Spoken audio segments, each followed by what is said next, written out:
ईश्वर के दरबार में मैं महात्मा हूँ कि मैं दुष्ट आदमी हूँ, वो तो कोई नहीं जान सकता है। मुझको भी बुरा पता नहीं चलेगा कि मेरे में दुष्टता कितनी भरी है या तो मेरे में साधुता कितनी भरी है।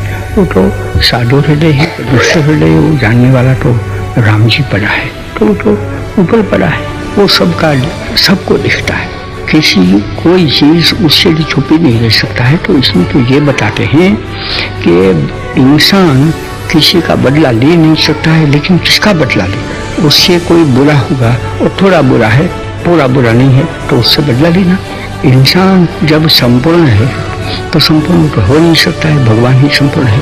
लेकिन माना कि इंसान संपूर्ण है, तब तो पीछे दूसरों को संहार करे, दूसरों को सजा दे। और तो भी जब कि दूसरा आदमी है वो बहुत अपूर्ण है, लेकिन आज तो वो परीक्षा के लिए हमारे पास कुछ है ही। तो वो जो पुतला बनाते हैं विजयादशमी के रोज, उसका मतलब मेरी निगाह में इतना ही है कि वो बदला लेना वो इंसान का, मनुष्य का, आदमी का काम नहीं है। बदला लेना तो उसको तो बदला भी नहीं कहा जाए, लेकिन जो कुछ भी है, संहार करना है, हिंसा करना है, तो ईश्वर ही कर सकता है, दूसरा कुछ नहीं। तो ईश्वर के दरबार में ईश्वर तो हिंसा भी नहीं करता है, अहिंसा भी नहीं मानता है। ईश्वर तो ईश्वर ही है। उसके गुण क्या है? वो तो निर्गुण है, गुणातीत है। तो उसके लिए ये सब कहें हम तो कहें, लेकिन ये दृष्टांत ही ऐसा है कि जितने रावण इस दुनिया में भरे हैं, उसको संहार करने वाला एक राम जी है, ईश्वर है। ये बताने के लिए वो विजयादशमी की चेष्टा होती है। हम स्वार्थवश आपस में न लड़ते भिड़ते तो अंग्रेजी ताकत कितनी भी बड़ी थी, वो अंग्रेजी ताकत इतने वर्षों तक हमको सताती रही। जब हम में जागृति हो गई, हम समझ गए कि हम हैं तो वो है, हम नहीं है तो वो हो नहीं सकते। तब तो अगर ये अंग्रेजों के लिए सच्चा था तो आज तो वो भी सच्चा ही है। तो ऊपर अगर बिगड़ गया है तो उसमें मैं ये नतीजा पर आ जाता हूँ। I regard myself as a soldier, though a soldier of peace. I know the value of discipline and truth. I must ask you to believe me when I say that I have never made a statement of this description, that the masses of India, if it became necessary, would resort to violence. I regard myself as incapable in my lucid moments of making a statement of this character. ईश्वर के दरबार में मैं महात्मा हूँ कि मैं दुष्ट आदमी हूँ, वो तो कोई नहीं जान सकता है। मुझको भी बुरा पता नहीं चलेगा कि मेरे में दुष्टता कितनी भरी है या तो मेरे में साधुता कितनी भरी है। वो तो साधु हृदय है, दुष्ट हृदय वो जानने वाला तो राम जी पड़ा है।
one of Mr. Gandhi's most devout disciples. She's leading the way ashore now, and just behind her comes Mr. Gandhi, dressed as he said he would be, just his loincloth, even in the chilly climes of Europe. And he's carrying with him his pots and pans, which he declared at the customs. He was trotted around Marseille to several receptions and made one or two speeches which rather frightened the French authorities. But when asked to speak into the sound film microphone, he said, "I think not." And so we go on our way to England.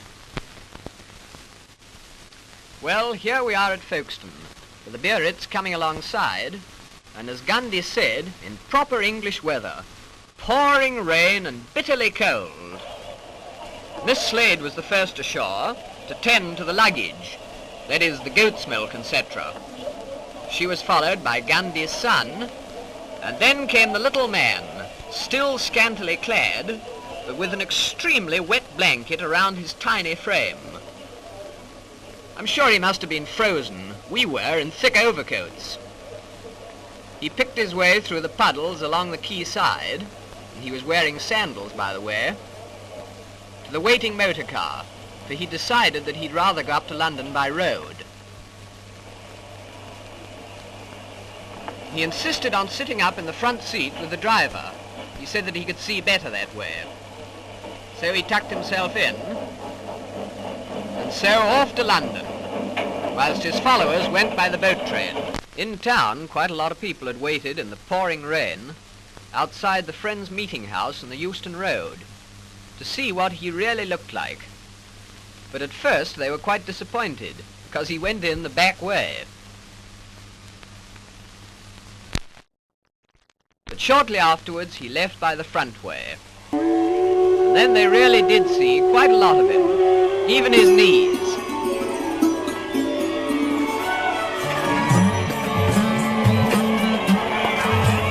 No, he won't speak into the microphone.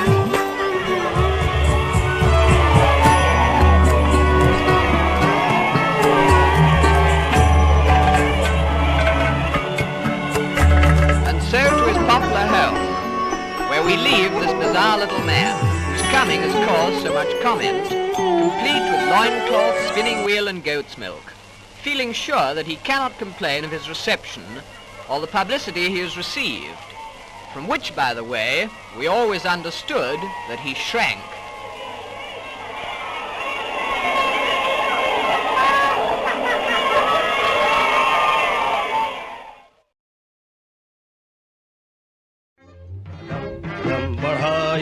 खुशी के गीत गाए जा, ये जिंदगी है कौम की, तू कौम पे लुटाए जा, कदम कदम बढ़ाए जा, खुशी के गीत गाए जा, ये जिंदगी है कौम की, तू कौम पे लुटाए जा।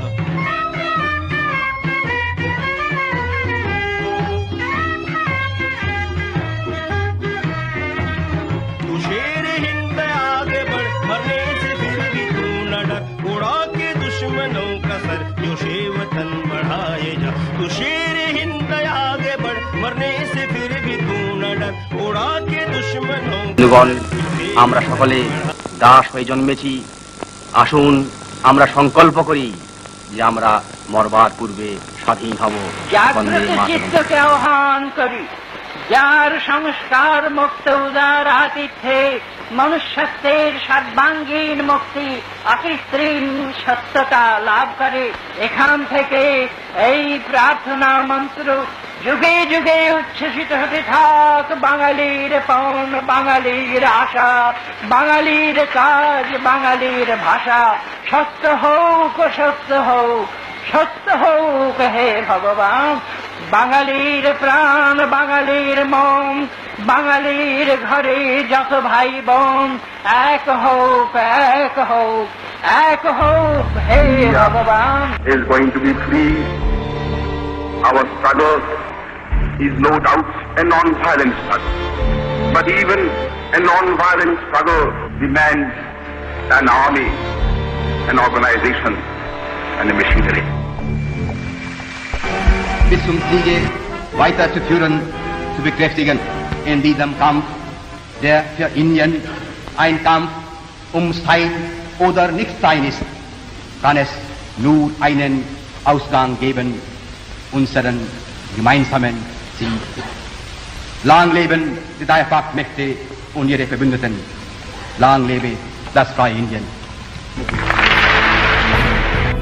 within the ranks of the Indian National Congress. Bose now proceeded to Singapore. He received a hero's welcome by thousands of Indian volunteers, members of the Indian National Army under Japanese command. They were ready to fight the British, but had lacked a charismatic Indian leader. But not everyone believed that the Netaji died in 1945. Some suggested that he'd made it to the Soviet Union, where he was locked up in a labor camp. Others believed Bose escaped altogether.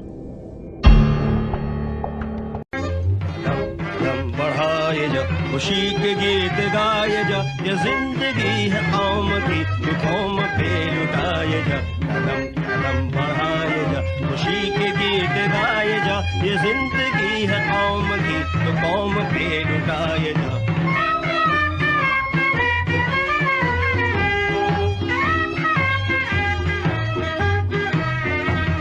तू शेर हिंद आगे बढ़, मरने से फिर भी तू न डर, उड़ा के दुश्मनों का सर, जोशे वतन बढ़ाए जा। तू शेर हिंद आगे बढ़, मरने से फिर भी तू न डर, उड़ा के दुश्मन।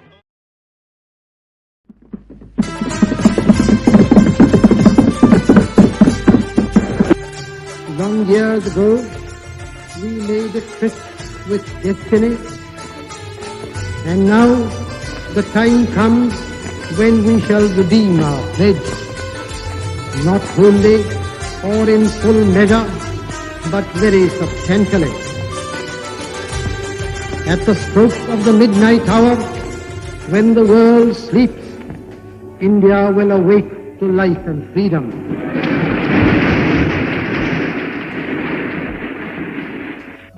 A moment comes, which comes but rarely in history, when we step out from the old to the new, when an age ends, and when the soul of a nation, long suppressed, finds utterance. It is fitting that at this solemn moment we take the pledge of dedication to the service of India and her people, and to the still larger cause of humanity. At the dawn of history, India started on her unending quest, and trackless centuries are filled with her striving and the grandeur of her successes and her failures. Through good and ill fortune alike, she has never lost sight of that quest or forgotten the ideals which gave her strength. We end today a period of ill fortune, and India discovers herself again. The achievement we celebrate today is but a step, an opening of opportunity to the greater triumphs and achievements that await us. Are we brave enough and wise enough to grasp this opportunity and accept the challenge of the future? Freedom and power bring responsibility. That responsibility rests upon this assembly, a sovereign body representing the sovereign people of India. Before the birth of freedom, we have endured all the pains of labor, and our hearts are heavy with the memory of this sorrow. Some of those pains continue even now. Nevertheless, the past is over, and it is the future that beckons to us now. That future is not one of ease or resting, but of incessant striving, so that we might fulfill the pledges we have so often taken, and the one we shall take today. The service of India means the service of the millions who suffer. It means the ending of poverty and ignorance and disease and inequality of opportunity. The ambition of the greatest man of our generation has been to wipe every tear from every eye. That may be beyond us, but so long as there are tears and suffering, so long our work will not be over. And so we have to labor and to work hard to give reality to our dreams. Those dreams are for India, but they are also for the world, for all the nations and peoples are too closely knit together today for any one of them to imagine that it can live apart. Peace has been said to be indivisible, so is freedom, so is prosperity now, and so also is disaster in this one world that can no longer be split into isolated fragments. To the people of India, whose representatives we are, we make appeal to join us with faith and confidence in this great adventure. This is no time for petty and destructive criticism, no time for ill will or blaming others. We have to build the noble mansion of free India where all her children may dwell.